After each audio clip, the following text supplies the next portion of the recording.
आता जर हा नवस फेडला नाही तर गणपती बाप्पा आपल्याला शिक्षा करेल का ग?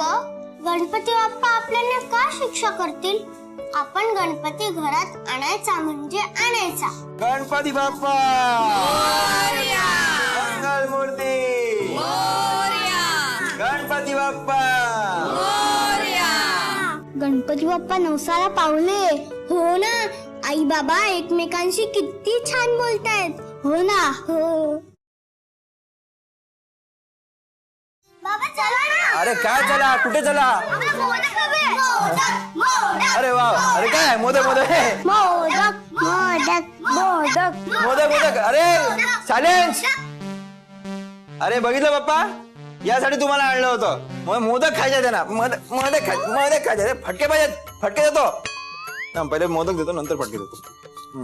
द्या मोदक मोदक म्हणे. असाच खायला आलेत सगळे. हा, गणपती विषयी काय माहितीये का तुम्हाला? हा बाबा, मोठे गणपती का आणले जातात सांगा ना. अरे मोठे असो किंवा छोटे, गणपती गणपती असतात, कळलं ना? काय ना, समाजात एकोपा निर्माण व्हावं, सगळ्यांनी एकत्र यावं, प्रबोधन व्हावं म्हणून आणले जातात. काका, पण प्रबोधन म्हणजे? प्रबोधन म्हणजे एकमेकांचे आचार विचार सगळ्यांना कळावे म्हणून लोकमान्य टिळकांनी गणपती उत्सव साजरा करण्याची प्रथा सुरू केली. त्यानिमित्ताने सगळे एकत्र येतात, चर्चा होते, मग वेगवेगळे कार्यक्रम असतात, भजनं असतात, तुमचे ते काय सिनेमा, ऑर्केस्ट्रा हे सगळे होतात. ऑर्केस्ट्रा, सिनेमा सगळं असतं? हो. अरे वा. यासाठीच की हा आनंद उत्सव सगळ्यांनी एकत्र मिळून साजरा करावा. जात पात धर्म भेद सगळे विसरून सगळे एकत्र येतात. लहानात मोठे मिसळतात आणि मोठे लहानात मिसळतात आणि सगळे एन्जॉय करतात. मग यासाठी मोठ्या मूर्त्या कशाला? तर सार्वजनिक ठिकाणी छोटे छोटे गणपती कसे दिसणार? छोटे छोटे मूर्त्या तुम्हाला कसे दिसणार? तुम्ही कसे छोटे छोटे आहात की नाही? मग म्हणून मोठे मोठे गणपती आणले जातात, मोठ्या मोठ्या मूर्त्या, जेणेकरून तुम्हाला त्यांचे डेकोरेशन दिसले जाते, लांबून सुद्धा दर्शन घेतलं जातं. आवडतात की नाही तुम्हाला मोठ्या मोठ्या मूर्त्या? अच्छा, यासाठी लोकमान्य टिळकांनी गणेश उत्सव सुरू केला. पण पूजा मात्र छोट्या गणपतीचीच केली जाते मोठ्या गणपती समोर. बरोबर. तेव्हा छोटा गणपती असो किंवा मोठा, गणपतीचं पावित्र्य सगळ्यांनीच राखलं पाहिजे. आणि म्हणूनच पुरे पुरे मला वाटतं आजच्यासाठी एवढी माहिती पुरे नाही. चलो कुठता मोदक खायला काय तिथे जा. चला सारखं खाणार, किती मोदक खाणार, किती मोदक खाणार बाप्पा. काय रे?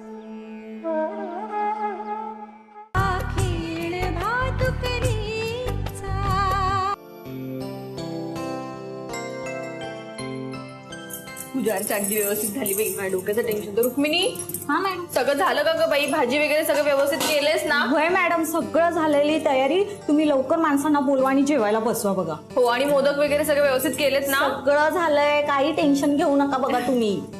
छान झाला हो सगळा कार्यक्रम. तुमची सगळ्यांची मदत होती म्हणून शक्य झालं. कसली हो? हो, हेच बघा ना, आमची रुक्मिणी पहाटेपासून बिचारी काम करती. मला उठवलं, मुलांना उठवलं, मुलांच्या आंघोळी केल्या, सगळ्यांचा स्वयंपाक केला आणि मोदक सुद्धा केले. तिच्या हातचे मोदक म्हणजे ना मस्त आहेत. अहो जाऊ द्या हो बाईसाहेब, देवाचं काम करायला त्रास झाला तर बिघडते कुठं? आणि मग मला लय आवडतं हे सगळं काम करायला. होय, गणपती आणणं इतकी सोपी गोष्ट नाही. हा, त्याची पूजा करा, अर्चा करा, त्याचं सगळं सोहळं. मला तर ना खरंच खूप भीती वाटत होती, पण मुलांच्या हौसेला मोल थोडी असतं. तेच म्हटलं, तुम्ही कधी गणपती आणत नाही, यंदा तुमच्याकडे गणपती कसा आला? कसा काय आणला? अहो, मुलांचा हट्ट. त्यांनी म्हणे नवस केला होता. कसला? हो, ते थोडी सांगता येते. म्हणे सिक्रेट आहे आमचं. कसलं काय सिक्रेट? परीक्षेत पास होण्यासाठी केला असेल नवस. आजकालची मुलं ना मेहनत अजिबात नको, देवाला नवस केला म्हणजे झालं सगळं. त्यांना कुठे कळतंय देव फक्त आशीर्वादच द्यायला असतो, परीक्षा तर आपल्यालाच द्यायची असते ना. अव पोरच ती, त्यांच्याप्रमाणे त्यांचे विचार बी भाबड. भाबडे वगैरे काही नाही हा, सगळं ज्ञान आहे त्यांना. टीव्हीवरचे सगळे कार्यक्रम कळतात त्यांना, त्याच त्यांनी अनुकरण केलं आणि गणपती आणले घरात. नाहीतरी माझा विरोधच होता याला. अच्छा अच्छा, म्हणजे टीव्हीवरचे गणेशोत्सव बघून मुलांनाही वाटलं आपल्या घरात असे कार्यक्रम करावेत ते. तसं नाही हो वाटलं. मग हो, गणपती आणायचा आमचा विरोधच होता. त्यांना आम्ही सांगितलं सुद्धा की गणपती का नको आणायला, पण ऐकतील ती पोरं ना. आपला हट्ट पूर्ण करण्यासाठी काय काय केलं असेल म्हणून सांगू. काय काय केलं माधवीताई? काय केलं?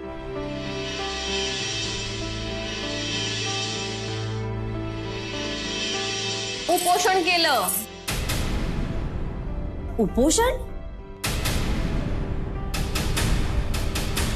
नाहीतर काय, टीव्ही पाहतात ना, त्यांना वाटलं की उपोषण केले की आपल्या सगळ्या मागण्या पूर्ण होणार, म्हणून केलं त्यांनी उपोषण. माधवीताई, तुमची मुलं हुशार दिसतायत हं? हुशार? भरपूर हुशार आहेत आमची मुलं. म्हणजे नक्की झालं काय त्या दिवशी? रुक्मिणी, सांगू हो यांना. वय वय बाई, त्या रात्री काय घडलं ते सांगा समजा त्यासनी. वय सांगा लवकर. हो, त्या रात्री आम्ही जेवण करायला बसलो होतो. बघतो तर काय, मुलं जेवणच करे ना. मी त्यांना विचारलं, म्हणे आम्ही उपोषण करणार, का तर आम्हाला गणपती हवाय. मी पण ठरवलं गणपती येणार नाही. जर तुम्ही जेवण करणार नसाल तर मी सुद्धा जेवण करणार नाही, मी सुद्धा उपोषण करणार. नंतर त्यांच्या रूम मध्ये जाऊन बघते तर काय,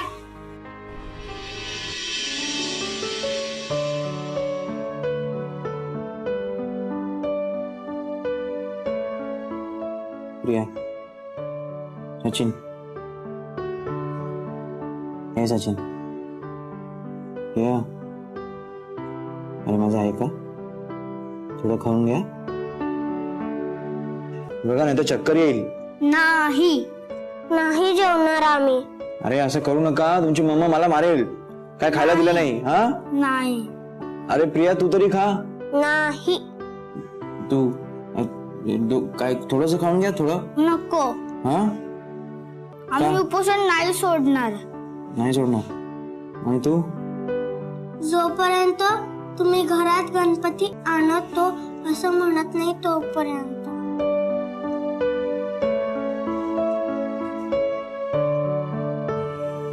रोहित, रोहित, अरे मी केव्हापासून तुला हाका मारते, तुला ऐकू येत नाही का? अरे अख्खं घर शोधलं मी तुला. कमाल आहे बाबा तुझी, खरंच. अरे माधवी, कमाल तू करतेस. वेळ काय, प्रसंग काय, आणि तू बोलतेस काय? तुला असं वागायला वेळ प्रसंग लागत नाही का? थांब थांब जरा. हे बघ, मुलांच्या चेहऱ्यांकडे बघ.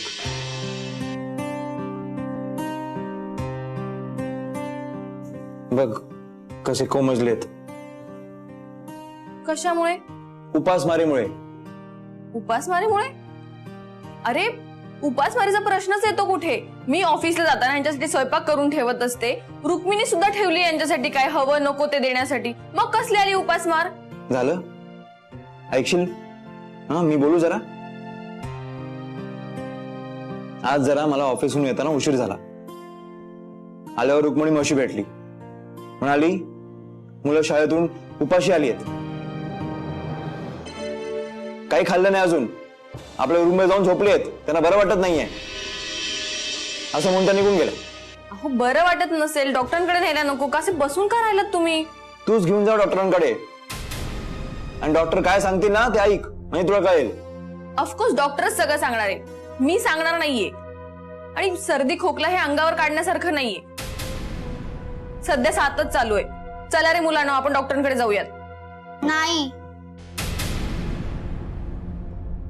त्यांना उभं देखील राहता येत नाहीये मॅडम. हो, बाहेरचं काहीतरी अरबट चरबट खाल्लं असेल ना, म्हणून हे सगळं झालंय. अगं बाई, त्यांनी काहीच खाल्लं नाहीये सकाळपासून. अच्छा, बरं वाटत नाही म्हणून ना? नाही, हट्टापायी काय खाल्लं नाहीये, उपोषण करतायत.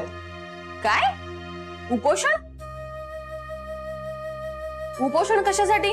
आपल्याला हरवण्यासाठी, आपला हट्ट पूर्ण करण्यासाठी. आपल्याला नमवण्यासाठी, आपला हट्ट पूर्ण करण्यासाठी? म्हणजे मला नाही कळलं. अगं बाई, तुला कसं कळत नाहीये? काल मुलांनी आपल्याकडे एक प्रपोजल मांडलं होतं. कसलं? गणपती आणण्याचं प्रपोजल. आपण नाही म्हणालो ना, म्हणून त्यांनी उपोषण धरलंय. आता होकार मिळेपर्यंत ते आपलं उपोषण सोडणार नाहीत असं म्हणतात. अच्छा अच्छा, असं आहे काय? मग यांचा कुठलाही हट्ट पूर्ण केला जाणार नाही. आज गणपती घरात आणण्यासाठी हट्ट करतायत, उपोषण करतायत, उद्या आणखीन कशासाठी उपोषण करतील? आपण यांचे प्रत्येक हट्ट पूर्ण करत राहायचे का? ते काही नाही, यांनी उपोषण केले ना तर करू दे. मी सुद्धा त्यांची आई आहे. त्यांना कसं वटणीवर आणायचं ना मला चांगलं माहितीये. अगं अगं ऐक माधवी, माधवी ऐक तर. अरे काय, कोणीच माझं ऐकत नाही. मुलांना तुम्ही तरी ऐका, सोडा हट्ट तुमचा. नाही नाही नाही, जोपर्यंत गणपती घरात येत नाही तोपर्यंत आम्ही उपोषण सोडणार नाही. अरे पण ठीक आहे, करा उपोषण.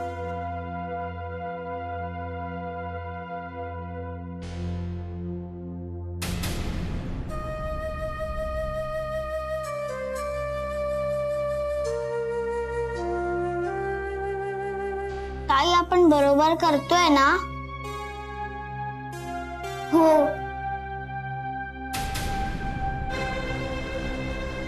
पण ताई, खरं सांगू?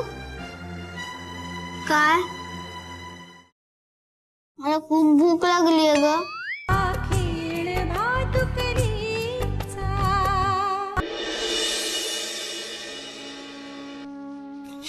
रोहित ना माझं ऐकतच नाही.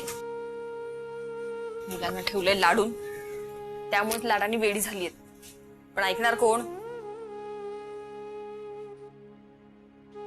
ती सांगा. डोक्याला ताप झालाय, ताप. हो मॅडम, कोणाशी बोलताय? एकटीच काय बडबड बसलीस? नाही, काय चाललंय माधवी? हा नाही, this is not fair at all. तुझे वागलेस ना ते मला अजिबात आवडलेलं नाही. मी हे सगळं मुद्दामूनच केले. माझा नाईलाज होता, याशिवाय माझ्याकडे पर्यायच नव्हता. अरे काय पर्याय नाहीये? हे सगळं साधून तुला काय मिळणार आहे मला खरंच काही कळत नाही. रोहित, पेशन्स ठेव. मी आई आहे, मलाही कळतं.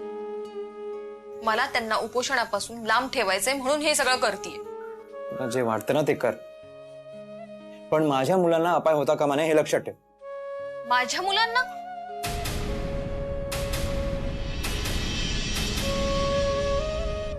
व्हॉट यू मीन बाय माझी मुलं? अरे ही मुलं आपल्या दोघांची आहेत, कळलं? हो बाबा ठीक आहे, पण त्यांनी उपोषण केलंय म्हणून आपण उपोषण करायचं का? हे बघ, माझी अशी अजिबात अपेक्षा नाही. आणि मी माझ्या मुलांना उपोषण का म्हणून करून द्यायचं? कळतंय ना? मग हे सगळं उपोषणाचं नाटक कशाला? हे नाटक नाहीये. त्यांनाही कळलं पाहिजे की आपल्या उपोषणामुळे आपले आई बाबा सुद्धा उपोषण करतायत. नाहीतर त्यांना वाटेल की आपले आई बाबा किती निष्ठुर आहेत. आपण उपोषण करतोय आणि आई बाबा चिडतायत. पण माधवी, मला एक कळत नाहीये, हे सगळे उपद्रव करण्यापेक्षा आपण त्यांचे हट्ट का पुरवत नाहीये? हा हट्ट अशक्य आहे. अरे आई, बाबा.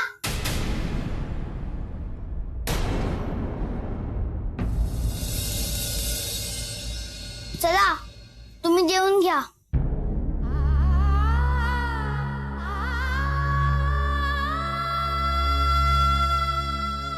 अच्छा, म्हणजे आमच्या जेवणाची तुम्हाला इतकी काळजी आहे?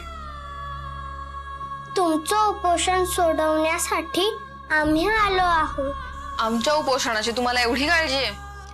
आमच्यामुळे तुम्ही उपोषण केलेलं आम्हाला नाही आवडणार.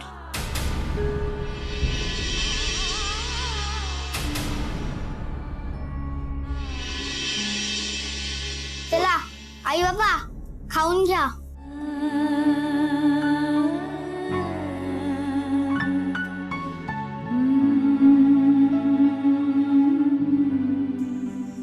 तुम्हाला उपाशी ठेवून? आमच्यामुळे तुम्ही नका उपाशी राहू. आमच्यामुळे तुम्ही उपोषण केले ना, मग त्याची शिक्षा आम्हाला नको का? त्यामुळे आम्ही दोघेही आज जेवणार नाही. आम्ही उपोषण सोडतो.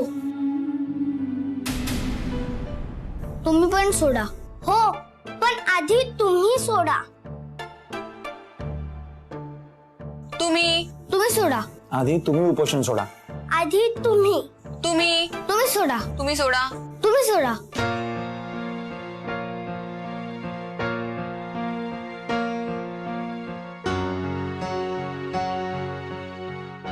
आई, बाबा, मी गणपती आणायचं ठरवलं होतं. तुमच्यात भांडणं होऊ नये म्हणून. काय चुकलं आमचं सांगाय ना तुम्हीच. म्हणून तर आम्ही उपोषणाचं नाटक केलं. कारण कमीत कमी तुमच्यात गणपतीहून भांडणं होणार नाहीत. आम्ही गणपती बाप्पाला सांगितलं. आम्ही म्हणालो की गणपती बाप्पा तू घरी आलास तर आई बाबांची भांडणं संपून जातील कायमची. मग आपण दरवर्षी गणपती बसवूया. हो ना प्रियाताई? हो.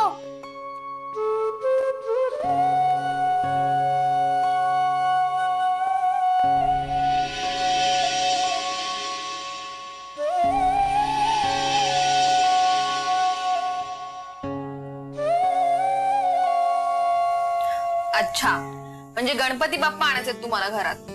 तुम्ही नको म्हणत असाल तर? कोण म्हटले नको? कोण म्हणताय नको? तू म्हणालास नको? का म्हणालास नको तू? ये सचिन, ये लवकर इकडे ये. बघितलं का स्वराच्या उलट्या बोंबा. मग काय, गणपती बाप्पा आणायचे घरात?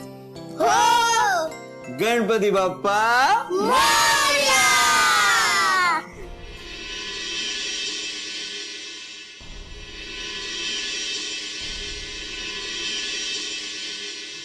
बाई एवढं करावं लागलं? कसं असतं कावेरी ताई, गणपती आणायचा नव्हतं असं नव्हतं, पण मलाच भीती वाटत होती. माझ्याकडून जर नीट सेवा झाली नाही, पूजा अर्चा नीट झाली नाही तर उगाचच प्रॉब्लेम्स नकोत ना. तुम्हाला तर माहितीये ना माझं शेड्यूल कसं आहे. कधी कधी रात्रीचं लेट येणं, सकाळी लवकर जाणं, त्यातनं काही चुकलं तर खरं तर खूप करावं असं वाटतं, पण मन मारावं लागतं. काय करणार, मुलांसाठी तेवढं करावंच लागतं. हो, पण त्यांनी अवलंबलेला मार्ग चुकीचा होता. हो, मुलांचा स्वभाव बघून, त्यांचा मूड बघून तसं आई वडिलांना वागावं लागतो. काय असतं ना, मुलं ही नाजूक मनाची, निरागस असतात. त्यांना ओरडून मारून अजिबात चालत नाही. त्यांना प्रत्येक गोष्ट समजून सांगावी लागते, नाहीतर मुलं कोडगी होतात. हो, त्यांच्या मनावर असे वाईट परिणाम होऊ नयेत म्हणून असं वागावंच लागतं. हो, काय बी म्हणा बघा बाईसाहेब, गणपतीचं आगमन घरात झाल्यापासून पोरं लय खुश आहेत बघा.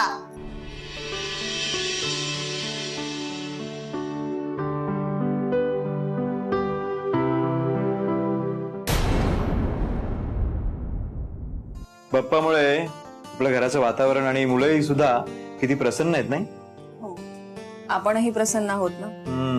आई बाबा एकमेकांशी किती गोड बोलतायत ना. हो ना, गणपती बाप्पा नवसाला पावले. हो. हुर्र, हुर्र. काय गोष्ट चालू आहे? आमचं कुठे काय चाललंय? अच्छा, मोदक गोड आहेत. वा वा वा वा वा. मोदक गोडच असतात. काय आविष्कार केलाय. मोदक म्हणे गोड असतात. मध्ये गोड असतात. चला